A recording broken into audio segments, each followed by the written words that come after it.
était sous la Deuxième République avec Mobutu pendant 32 ans. Eh bien, s'il faut maintenant évaluer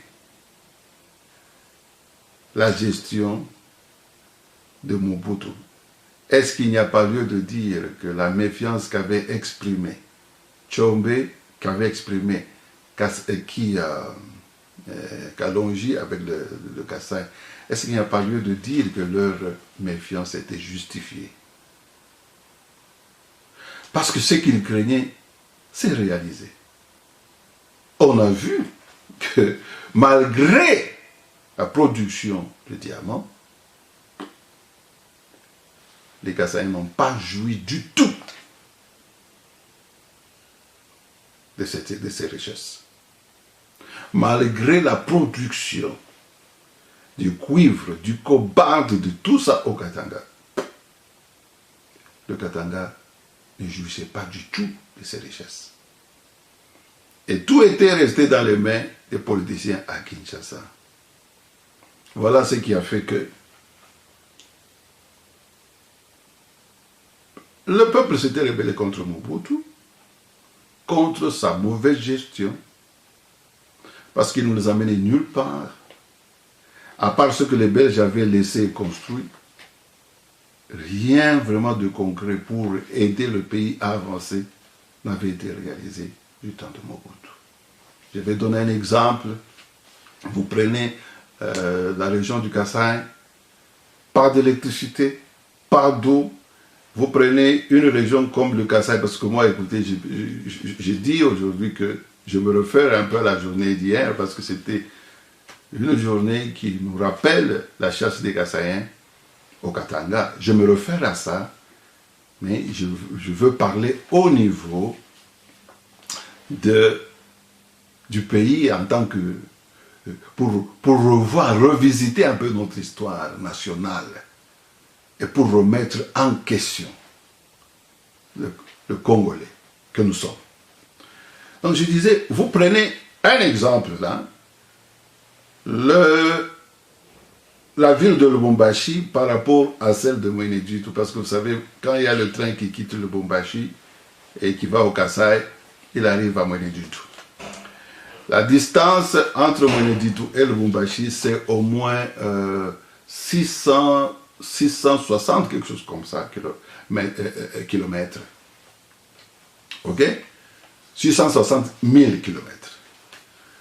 Bon, la distance, je veux prendre pour ceux qui connaissent l'Afrique du Sud. Ok? J'ai dit 660 000, non, 660 kilomètres. 660 kilomètres, voilà. Si vous prenez la distance entre Durban et Johannesburg, c'est à peu près 560 kilomètres. Et quand quelqu'un quitte Johannesburg pour aller à Durban, il y a une route, il y a une autre route là-bas, et vous faites à peu près 6 heures de temps pour arriver à Durban si vous quittez Johannesburg. Eh bien, depuis qu'on a accédé à l'indépendance, vous vous imaginez, des grandes villes comme Mbuji-Mayi et Lubumbashi, en passant par Mweneditu, qui ont une distance de 660 km, n'ont pas de route du tout. Donc les 32 ans de Mobutu, même les routes qu'il y avait avant, même le train qu'il y avait avant là-bas, a pratiquement est devenu pratiquement donc inexploité, impraticable. Et la conséquence c'est celle-ci. Ça veut dire, depuis le règne de Mobutu, quand Mobutu arrive à sa fin, il veut faire partir les Kassaïens du Katanga, voyez le drame, parce que les Kassaïens s'opposent à lui, évidemment, et maintenant les Kassaïens qui faisaient même donc la lutte ensemble avec les Katangais, parce qu'ils pensaient qu'ils avaient raison à l'époque d'avoir eu la méfiance contre le gouvernement central. qu'il ne les avait pas vraiment donné ce qu'ils voulaient, c'est-à-dire avoir, à jouir de leur richesse. Au contraire, le gouvernement a abusé. Alors je disais, ces gens étaient ensemble, mais Mobutu, pour s'accrocher au pouvoir, je l'ai dit même souvent, bon, il a divisé ces gens. Et dans la chasse aux Kassaïens, qu'est-ce que les Katangais ont fait? Ils ont dit, mais écoutez, vous les Kassaïens, vous avez tout pris ici chez nous, au Katanga, et vous êtes même très arrogants. Bon, aujourd'hui, il y a même certaines personnes qui disent que, bon, écoutez, c'est Mobutu qui avait amené les Kassaïens au Katanga. C'est Mobutu qui les protégeait. Eh bien, il faut un peu corriger l'histoire pour ceux qui font des analyses aussi gratuites. Juste une parenthèse pour dire, c'est pas Mobutu qui a amené les Kassaïens au Katanga. Ce sont les Belges qui ont accéléré, je peux dire, l'installation des Kassaïens au Katanga. Et même les Belges, ce n'est pas eux qui ont amené les Baluba ou les Kassaïens au Katanga. Parce que déjà ces tribus se fréquentaient. Donc, les Kassaïens étaient, ou les Baluba, étaient au Katanga avant même que les Belges arrivent. Parce que ces régions-là, ce sont des régions qui appartenaient à toutes les tribus, que ce soit des tribus du Katanga et les tribus du Kasaï. Parce que le Katanga n'existait pas, et même le Kasaï n'existait pas. Alors, vous voyez, les Katangais ont dit, bon écoutez, les Kassaïens s'étaient tout approprié. Le bon travail à la Gécamine, les bons salaires, les bonnes positions, tout le commerce et tout, ces gens dominaient sur les Katangais. Voilà, nous revenons sur cette question des valeurs. Comme j'ai fait mon introduction en disant, c'est vrai, nous avons eu l'indépendance, mais il y a un problème clé ici. Est-ce qu'on s'était entendu?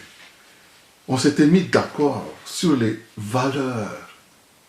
Est-ce qu'on avait les mêmes valeurs pour pouvoir entrevoir, n'est-ce pas, la gestion du pays pour sécuriser les intérêts des uns des autres? Il y avait méfiance. Est-ce qu'il n'y avait pas raison d'être méfiants les uns les autres contre les autres? Parce que nous ne partagions pas les mêmes valeurs. Nous n'avions pas le même consensus pour avoir des valeurs fondatrices sur lesquelles on devait, n'est-ce pas, tout élaborer. Et même la Constitution. Comment gérer la justice?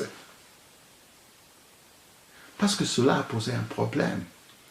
Et je vous donne le cas du Katanga ici, où les gens disent, bon écoutez, les Kassaïens sont venus ici, ils ont tout pris, et ils nous dominent. Et Mobutu maintenant nous donne la chance, on va bouter ces Kassaïens dehors. Et vous savez, cela est arrivé. Nous avons maintenant, nous avons eu Mobutu, et Kasavubu, Mobutu, Laurent Kabila, Joseph Kabila, et maintenant nous avons Félix au pouvoir. Félix Tshisekedi. En tout cas, ce que la nature a fait, ce que le destin a fait, c'est qu'il a permis presque à tous les grands groupements du Congo, c'est-à-dire les Bakongo Bangala, les Swahili avec les Katangais, avec Kabila, Swahili, Katangais avec Joseph Kabila, donc les Katangais avec Laurent Kabila. Et maintenant, le dernier grand groupe, ce sont les Kassaïens, qui ont maintenant à leur tour pris le pouvoir. Et nous devons tout analyser à la lumière pour essayer d'envisager un avenir meilleur en essayant de tirer des leçons du passé. Bon alors, permettez-moi que je fasse allusion à ça, parce que je disais que, bon, écoutez, aujourd'hui, la réalité que nous avons constatée, c'est qu'avec l'arrivée de Laurent Kabila au pouvoir en tant que Katangais, avec l'arrivée de Joseph Kabila, Katangais partagé avec les Swahiliphones, bon, il y a eu la chance pour les Katangais qui réclamaient l'indépendance, n'est-ce pas?